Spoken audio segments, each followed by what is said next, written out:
राम राम मंडळी. तर काल रक्षाबंधनला घातलेली ही तक्षशिला पैठणी आणि त्यासोबतच एंगेजमेंटला त्या आदल्या दिवशी घातलेली ही पैठणी, यासाठी मला खूप सारे DM होते आणि खूप सारे कमेंट्स होते की ताई ही साडी कुठून घेतली, म्हणजे ऑफलाईन घेतली की ऑनलाईन घेतली. तर या दोन्ही साड्या इंस्टा पेजवरच्या आहेत. ही विरा ज्वेलरी म्हणून मी कायम जी ज्वेलरी आणते त्यांच्याकडून ही साडी मी घेतलेली आहे.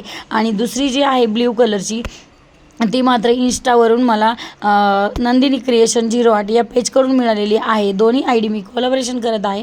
तुम्हाला आवडले असेल तर त्यामध्ये भरपूर सारे कलर्स आहेत, तुम्ही तिथून परचेस करू शकता. आणि ब्लाऊजचं म्हणायला गेलं तर याच्यावरचा खूप सुंदर असा मी बोटनेकचा ब्लाऊज शिवला. कापड शिल्लक राहिल्याच्या नंतर त्यात पोटलीही बनवली जी तुम्हाला फोटोमध्ये दिसत आहे. आणि या दोन्ही साड्यांबद्दल सांगायचं म्हटलं तर लेंथ वाईज आणि लांबी रुंदी वाईज खूप छान साड्या आहेत. कलर क्वालिटी कॉम्बिनेशन तितकंच सुंदर आहे. तुम्हाला दोन्ही साड्या आवडल्या म्हणून मी याचा पर्सनल रिव्ह्यूज देत आहे. आणि दुसरं सांगायचं म्हटलं तर त्याच्या खाली ठेवलेली साडी ती माझी आहे, जागरण गोंधळाला घेतलेली. ती खूप कॉस्टली साडी आहे, म्हणजे ठीक आहे. त्याचाही तुम्हाला रिव्ह्यू पाहिजे असेल तर एखाद्या दिवशी मी देऊन जाईन. चला तर मग लाईक करा, शेअर करा आणि फॉलो करायला विसरू नका. राम राम. जय